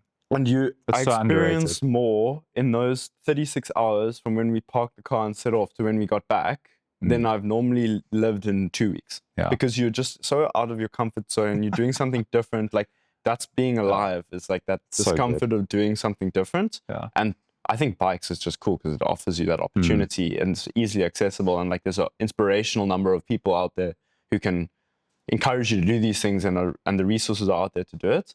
Where like it's a little bit more challenging. Even like I had a 4x4 when I was at university, and like the idea of the thing is so good because you're like, I'll like go and do these 4x4 overland weekends it, and yeah. camping and then travel here and travel there, and you like never action the No. thing. Where in the bike you literally roll out the so front much more door. complicated, so much more expensive.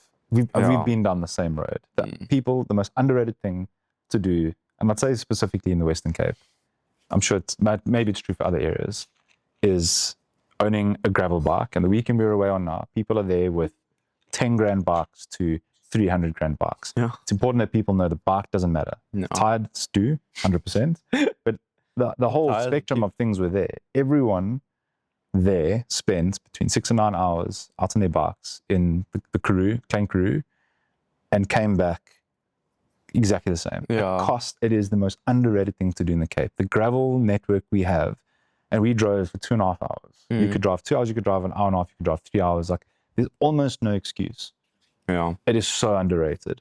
It's a major selling point for bikes. Yeah. And running That's why the is gravel bike I just think not is so the popular. same. You can't run for 3 hours. Nah. Almost anyone with a little bit of fitness and a little bit of base can get to the point they could drive for 3 hours. And if you're going super slow, you can cover 30 Ks. Running, Yeah, bike fit. That's You please can't- invest in one.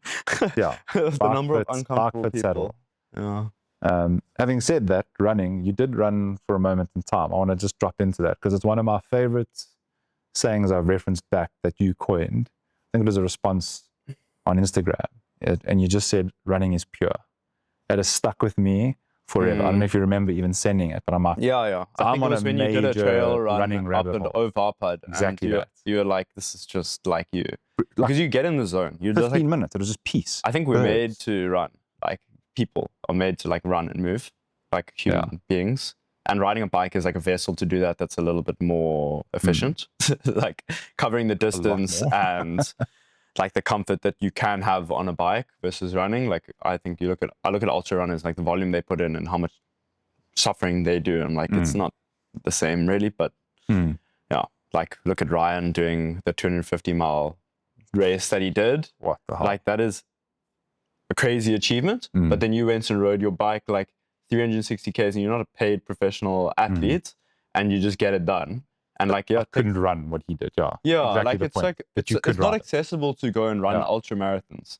Like for most people, Fuck everyone. it's a lot of hard work to get there. Yeah. And the risk reward of injury is not that great. Whereas cycling, obviously it's a bit different. But running, you feel, I don't know. For me, the endorphins of running are just so high. And in Cape Town, we're spoiled because you can go up the mountain, places we can't ride our bike.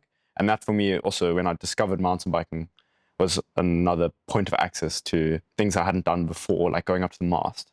Yeah. Now I do it on my gravel bike, but I couldn't when I started. Yeah. And doing Ovarpad and Noordhoek Peak and all these new places that I needed the extra stimulus of doing something different after riding the roads of Cape Town for 4 years. And barring that wild card, it's free. Yeah.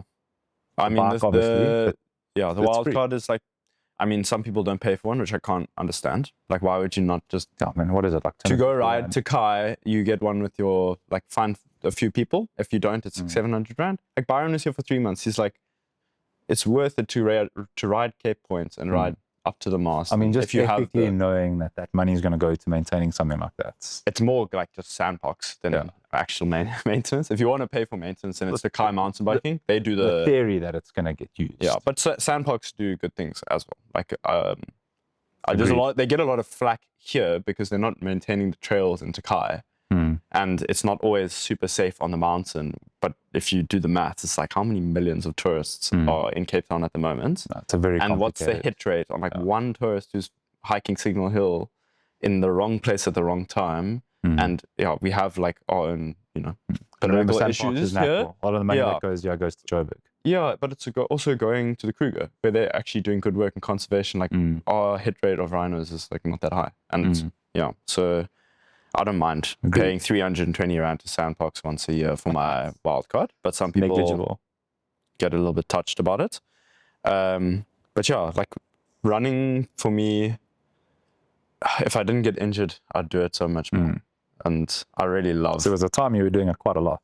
Yeah, I just like being up on the mountain. It's fun. And then riding like now gives me that opportunity. But yeah, I've also run so much in like on top of Table Mountain. You can go do such cool things that you couldn't do on a bike if you wanted to. Like they're not. A lot of people don't know that it's there either. Yeah, there's like just on the shape of Table Mountain Horseshoe. Like you started London Ravine and you ended Constantia Neck, and you're exposed to so many different elements. The wind, you'll get rained on up there, but it'll be a perfectly sunny day down here.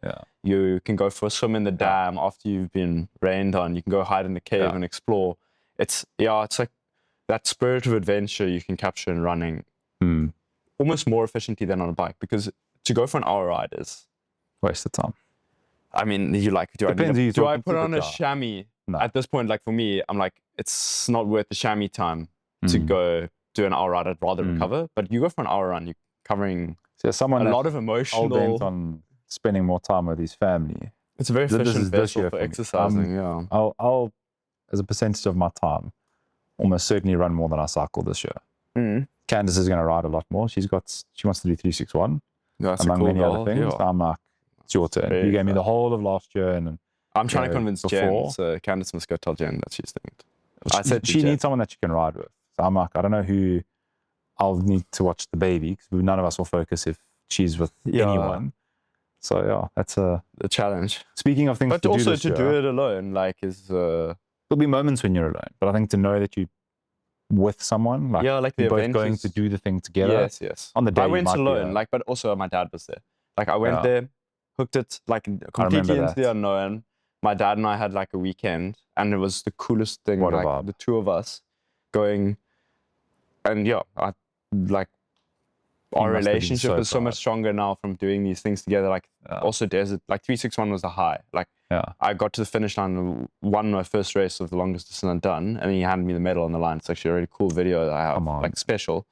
And then I get to Desert Dash now, which is like the most humbling experience. Like, having like stomach issues on the side of the Namibian desert at 12 o'clock at night is not a recommended life experience for anyone. And then he's there like driving for, I think we drove like 30 hours just on either side, just to come and help for me to fail at doing this 200k race, and then like consoling me through failing as well. And it's just like it's so good for us, and that gives both of us like a motivation and purpose. And that's why I love just this riding thing. It's rad for that, because it gives you so many opportunities to do like things that you wouldn't normally do and get out of your comfort zone. So I can't recommend the long distance stuff more highly, because that is discomfort. Like that is suffering and going into the unknown. Like riding into the night is literally like going into the unknown of a route you don't know. It's deep. It was it's super spiritual. Cool. You almost don't want to know that much about it before. I'm like reluctant to try and walk people through the experience too much, because you have to having the experience yourself is so special. Like I was begging Tony for advice before, and I got like quite a bit out of him. But nothing could have prepared me for how sick that experience was going to be. So Like special. riding in the complete dark, and you look over your shoulder, expecting to see like a light behind you because you're worried someone's chasing you, and there's like the Milky Way. Yeah. And it's just like I'm literally getting goosebumps now thinking about it. Yeah. It was 361 is one of the most special events on the calendar. And it makes me wonder. And like, still largely unknown, hey? yeah. It's not the super well-known race that everyone's clued up about. Yeah. It's definitely doable on a gravel bike. I'm trying to work out what's fastest there. So now, like, part of my mission for this part of the year is like, I want to build a drop on mountain bike and see just how much I'm missing out Sounds like on. we've got a follow-up episode brewing, yeah. Yeah. Post 361 analysis. There are or so post race analysis. Is If, like if we can get locked into some sort of cadence of doing technical breakdown stuff, shorter form, you'd be so stoked because you're the right guy for the job. Having said that, 2026, what are some of the goals that come to mind? Have you set a bunch or? Yeah, I've got a bunch of A races, and like my goal is to win 2 of them, and Some I'll of be the pretty highlights of happy with those? that. Nationals on the road, which is like the one between that and cycle, it's like 2 most unpredictable races you can ask to win.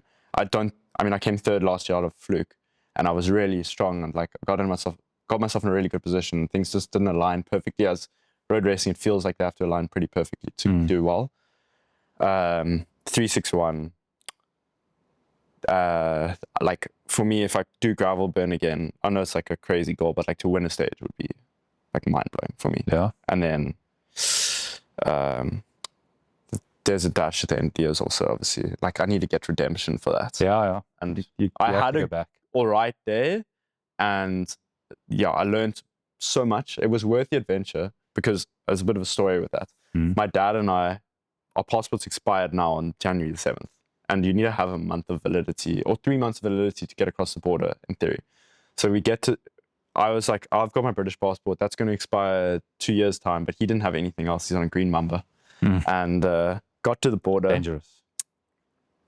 I was going to drive up alone and do the whole thing alone and try find support there and like hustle because we only discovered this like the day before.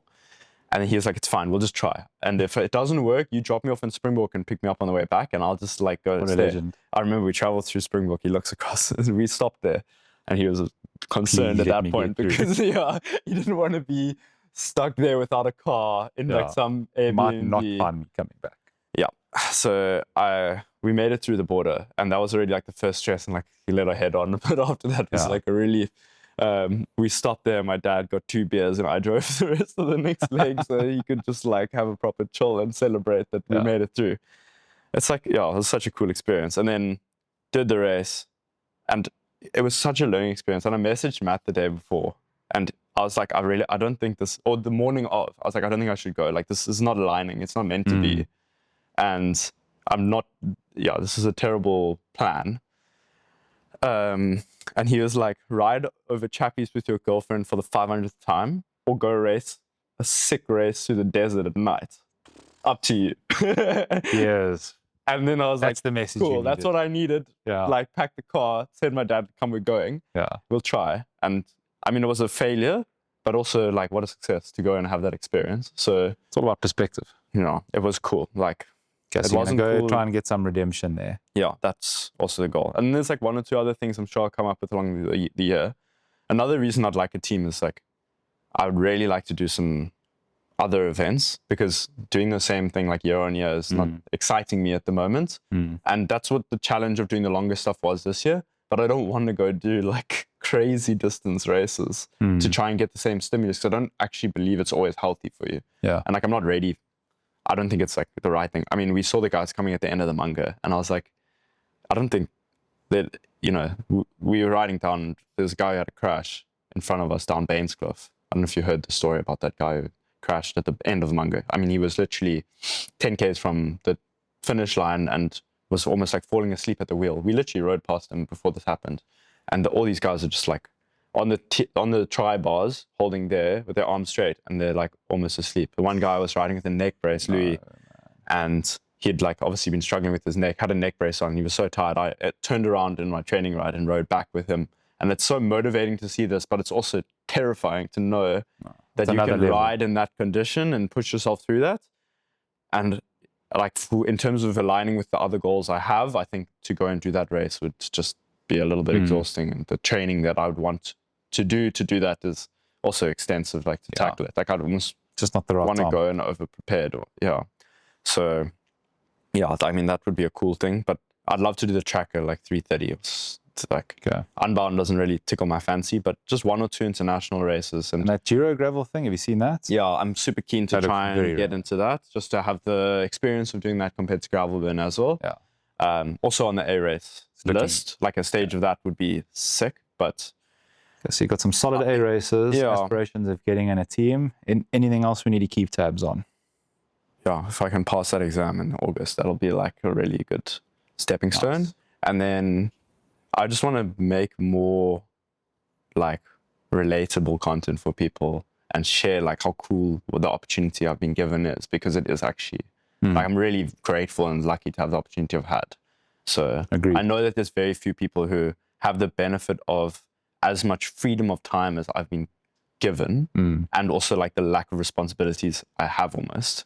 It's like got a girlfriend who is like looks after me and herself like really well. Like we are like a solid unit, and we're not accountable to much else outside of ourselves. There's like not that much stress, and it's like an easy relationship to be in, because we both. It's not like be back from your 5-hour ride and then we're going to go do this and this and this, and you need to be fresh and show up.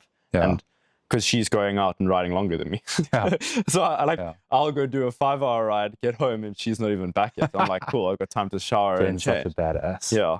So I mean, it's crazy now. Like we had this, she's on leave now, rode 30 hours in 9 days.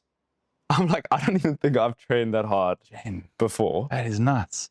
And she's just doing it like completely for fun. Absolutely like not even like racing. At any point. My word. Not like racing goals, really. Yeah. Like that's not the motivation. It's like just ride my we bike. always joke like her motivation is just to not get dropped when you ride together.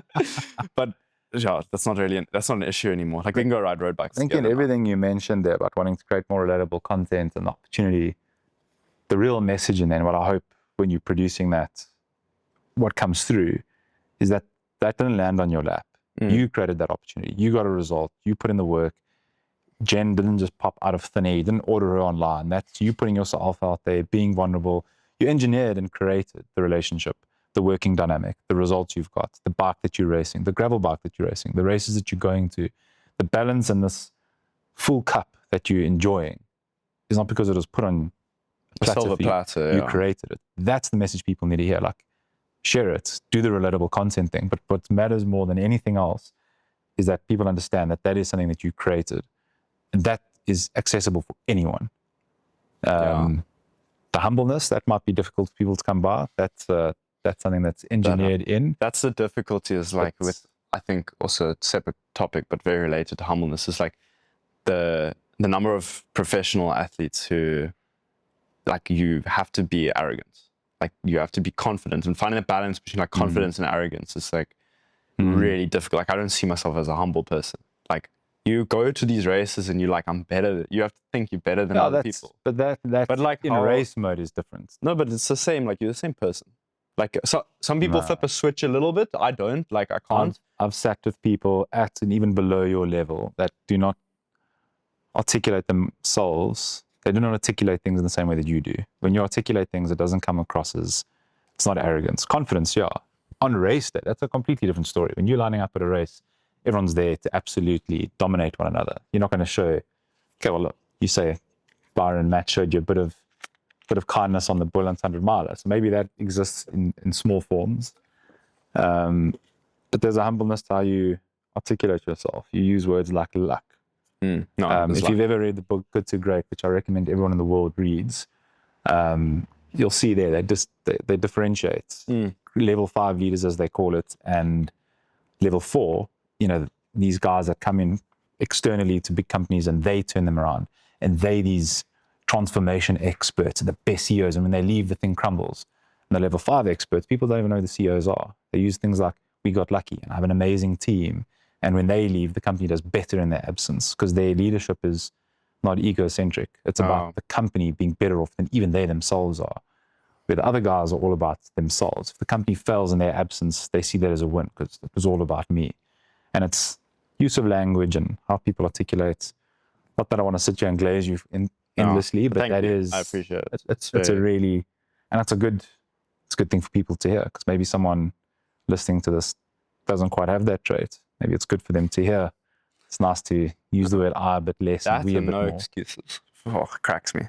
Yeah. The number of excuses out there in like SA racing for guys. And Yeah. like, we all have misfortune. Some of us less than others, like luck. You often make your own luck. Like I really feel like I have made my own luck in many situations. But yeah, I think you just don't have an excuse. Like everyone's struggling a little bit with some kind of like misfortune or like if you're racing a bike professionally, you're already in a really good position. So just simmer down and like the excuses of why what you did wasn't good enough and or why this situation wasn't good for you or whatever, and just have some gratitude for the opportunity that's been afforded to you. There's some world-class advice right there. Yeah, that I really find frustrating. I think Benki is like a really good example for me of someone who's agrees with that. And it's like, I don't want to read about your excuse on Instagram after a race. Like we all having a hard time out there, and only one guy can win the race every race. Yeah. And some of us are luckier than others to win the race. It's not like rugby where you have 15 men in a team and half the people are winning and half the people are losing. Like you have 1%, less than 1% most of the time who get to win. And everyone else is having a bad day. So yeah, just like my goal is always to not make excuses after a race and like wonder what could have been, like be grateful that you got where you were, and yeah, like work on fixing that for next time. Like if your tires are an issue, then next time you change those tires a day before a race and you practice the pressures, and maybe you take less aggressive lines and ride better. If the fueling was an issue, like make a plan. There's plenty of options out there. So yeah, no excuses is super important. There's a nice theme for 2026. My theme for last year is everything is difficult. This year it's no excuses. That's a good. It's a good approach for everyone. Dan, I think and make your own luck. run our allotted time. I see our Alec has our countdown timer running there. We've got a few minutes to go. So I just want to thank you for making the time. So I know you are, although you can ride for 5 hours a day because you afforded that, it is difficult to come and sit here for 2 hours and share your story. And I mean it when I say I'm really grateful. I'm shared super so grateful freely to have and the so platform. openly, and really enjoyed you being here. And I really hope on this journey of you wanting to create content and put yourself out there, I mean it when I say Alec and I are here to help. And thank you. If anything we can do helps you bring that to life, it benefits everyone. Like you don't even need to ask. We'd love to be there. I really hope you win Cycle Tour this year. Like I don't know why. I don't think I'll be riding it. Alec and I will hopefully be doing some on the day coverage. Oh really? If we can be on a bike somehow, if the universe can align this up, that we are somehow on a bike. Well, my dad has a bike, so the footage will be useless because it'll just be me screaming, "Come on, Dad!"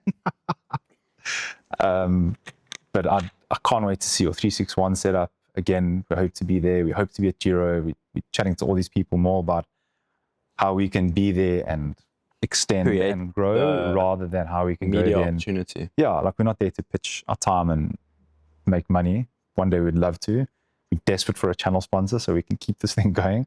But that doesn't drive our decision making. We just want to be there, cover more, tell the story more. And I hope when we're there, you're not supposed to pick favorites. But I'd love to see you win those. And I hope that aggressive racing continues and you keep putting everyone in the hurt locker. So yeah, good luck for all your goals. Pass that exam later in the year. Like you say, no excuse. Yeah.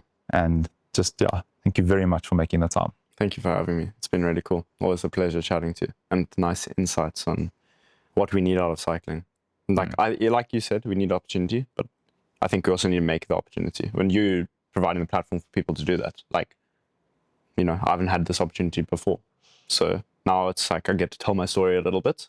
And there's a much longer story that there's a lot more moving parts behind it that we couldn't really touch on. But thank you for giving me the opportunity to share a little bit more about myself so people can understand like where I am in the sport and how I got there, and all the people who helped me get there. Like, you know, covering the topics like Savage and cycling friends and Freewheel and like all the people involved in all those different steps, like Brendan and Tony, who like James randomly telling me that he thought I was talented. It's so cool that we've got that community all around us. And we actually had like almost the same experience, like arrive in the cycling scene in Cape Town, and it's just like positive momentum guiding you forward, and people who want to help you, and people out there who like just really want the best for you. And it's a super positive environment to be in. So thank you for contributing to that now. It's I'm really grateful for it. Thank you. Dan, we'll see you out there. Well, yeah, I'll see you. Thanks, Boykie. Done. Easy as that. Oh.